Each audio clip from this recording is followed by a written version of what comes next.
आप इतने परेशान क्यों दिखाई देते हैं? परेशान तो रहूंगा ना पार्वती, आखिर एक बेटी का बाप जो ठहरा। पार्वती, अब उसके हाथ पीले करने का समय आ गया है। पर हमारी आनंदी तो अभी सिर्फ 9 साल की है।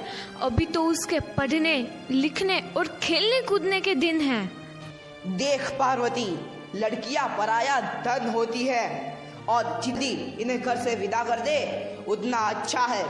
कल से आनंदी की पढ़ाई लिखाई बंद। पर बापू, इसमें मेरी क्या गलती है? आप मुझे पढ़ाई करने क्यों नहीं देते? तेरी गलती है कि तू एक लड़की है। लड़का होती तो क्या बापू? लड़का होती तो क्या? ए लड़की, ज्यादा जबान ना चला, नहीं तो जबान हलक से खींचकर बाहर निकाल दूंगा। बापू, मैं पढ़ लिख कर कुछ बनना चाहती हूँ। मेरी पढ़ाई ना रोको बापू। आनंदी, तुझे पढ़ना है तो पढ़, लेकिन सारी उम्र बाप की छाती पर यूं बोझ बनकर ना बैठ। पर बापू, अभी तो मेरी उम्र पढ़ाई लिखाई की है। मुझे पढ़ लिख कर डॉक्टर बनना है। पढ़ाई पढ़ाई पढ़ाई, आज तो तेरी इन किताबों का काम तमाम करके ही छोड़ूंगा। ये ले। नहीं बापू, मत फाड़ो बापू। छोरी। नहीं बापू, नहीं। बापू, ये तुमने क्या किया? तुमने मेरी इन किताबों को ही नहीं फाड़ा बापू, मेरी किस्मत फाड़ दी, मेरी किस्मत। ये कॉपी किताबें ना सिर्फ छोरों के हाथ में अच्छी लगती है, लड़कियों के हाथ में तो सिर्फ मेहंदी अच्छी लगती है, मेहंदी। पर बापू, मैं लड़की हूँ तो क्या हुआ? लड़का और लड़की तो हमारी दोनों आंखों के समान होते हैं। चुप कर आनंदी, और यह एहसान मान कि अब तक जिंदा है तू।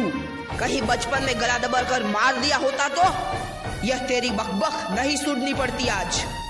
पर बापू, मुझे चूल्हा जलाना अच्छा ना लगे है। देख छोरी, जितना जल्दी हो तू चूल्हा जलाना सीख ले, उतना ही अच्छा है तेरे लिए। और हाँ, तेरा ब्याह तो होगा, वो भी कल के कल। अबला जीवन है तुम्हारी यही कहानी। आंचल में है दूध और आंखों में है पानी। मुझे माफ कर दे बेटी, तेरे बापू के जिद के आगे मेरी एक न चलेगी। माफ कर दे बेटी, मुझे माफ कर दे। इस प्रकार मात्र 9 वर्ष की छोटी उम्र में आनंदी का विवाह गोपाल राव जोशी से हो गया। बाल विवाह एक सामाजिक कुरीति है और इस कुप्रथा का शिकार होना पड़ा आनंदी को। 5 वर्ष बाद आनंदी 14 साल की हो गई है। उसके घर एक शिशु ने जन्म लिया है। देखते हैं आगे क्या हो। देखिए ना, इसे क्या हो गया है? इसका माथा तो अंगार की तरह तप रहा है। इसे तो बहुत तेज बुखार कुछ भी बोलते हैं। आप दीजिए मुझे।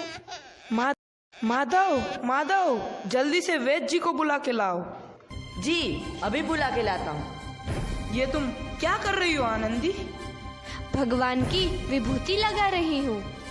बस करो आनंदी, ये सब अंधविश्वास है। अरे आप यकीन तो कीजिए, भगवान की कृपा से इसका माथा ठंडा हो रहा है और बुखार भी उतर गया है ना बाबू? देखिए। उठो बाबू, आंखें खोलो, तुम्हें तुम्हारी माँ बुला रही है। आंखें खोलो, देखिए ना इसे क्या हो गया है। आंखें भी नहीं खोल रहा। आंखें खोलो बेटा, आप चुप क्यों है? आंखें खोलो। आनंदी, हमारा बेटा अब कभी आंखें नहीं खोलेगा। नहीं, ऐसा नहीं हो सकता। मेरे बेटे को मुझसे कोई नहीं छीन सकता, कोई नहीं छीन सकता। पागल मत बनो आनंदी। माधव,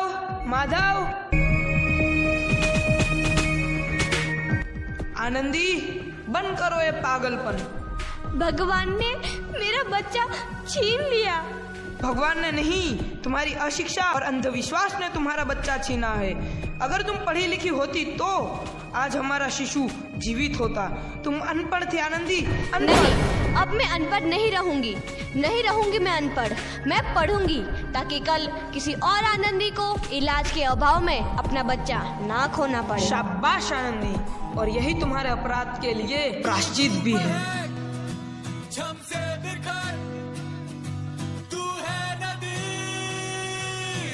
आनंदी, तुम्हारी 12वीं का परिणाम आ गया है। तुमने पूरे कॉलेज में प्रथम स्थान अर्जित किया है। आनंदी, तुम्हारी मेहनत रंग लाई है। तुम्हें शिक्षा वृत्ति मिली है। ये लो तुम्हारे अमेरिका जाने की टिकट। मुझे शिक्षा वृत्ति मिल गई, मैं अमेरिका जा रही हूँ। पर ये सब मैं अकेले कैसे कर पाऊंगी? अपने आप को इतना कमजोर क्यों समझ रही हो? फिर इतना पढ़ने लिखने का क्या फायदा?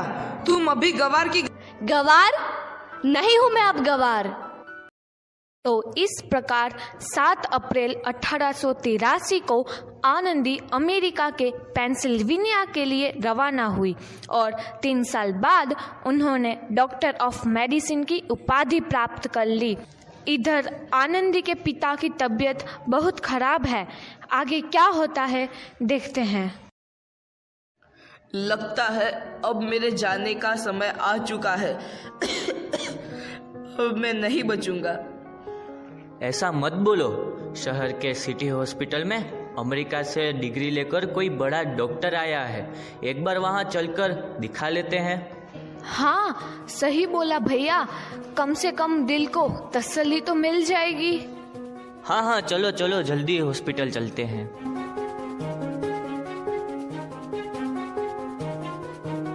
इस मरीज की हालत तो बहुत ही खराब है। कोई चमत्कार ही इसे बचा सकता है। ऐसा मत बोलो भाई। डॉक्टर साहब कब तक आ जाएंगे? लो आ गई डॉक्टर मैडम। डॉक्टर मैडम जल्दी देखिए, मरीज की हालत बहुत ही खराब है।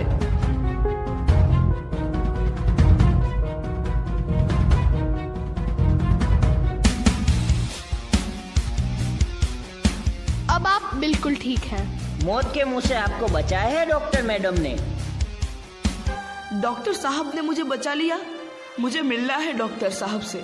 डॉक्टर साहब नहीं, डॉक्टर मैडम बोलो। डॉक्टर मैडम, उन्होंने ही तुम्हें जीवन दान दिया है। लो आ गई डॉक्टर मैडम, मिल लो उनसे।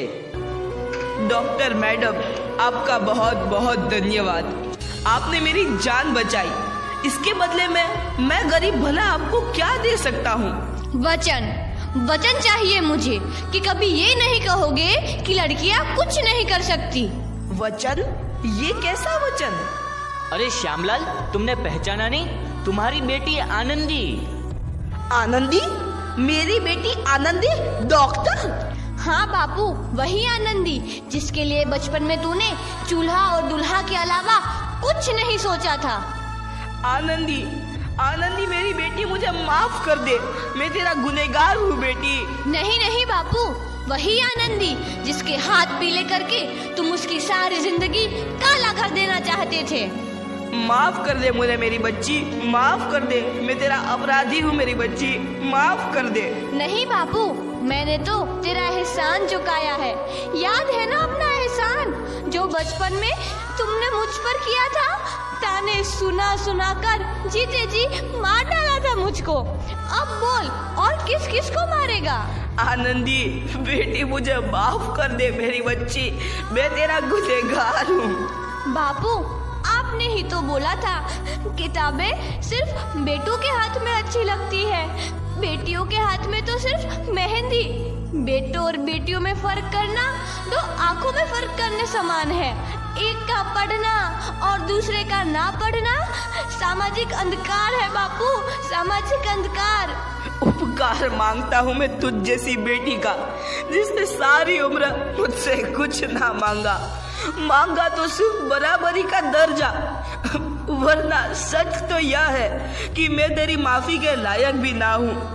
मुझ जैसा बाप तेरी बराबरी कर सके उसके मैं लायक भी ना हूँ मेरी बेटी, मैं लायक भी ना हूँ। अपने बापू को क्या माफ नहीं करोगी आनंदी? माफ कर दो आनंदी, माफ कर दो। सुबह का भूला यदि शाम को घर लौट आए तो उसे भूला नहीं कहते। बापू, तो इस प्रकार आनंदीबाई जोशी ने अपनी मेहनत और अटूट इरादे से न केवल भारत की पहली महिला डॉक्टर बनी, बल्कि आगे चल के उन लड़कियों के लिए सुनहरा रास्ता दिखा गई जो जीवन में कुछ करना चाहती थीं।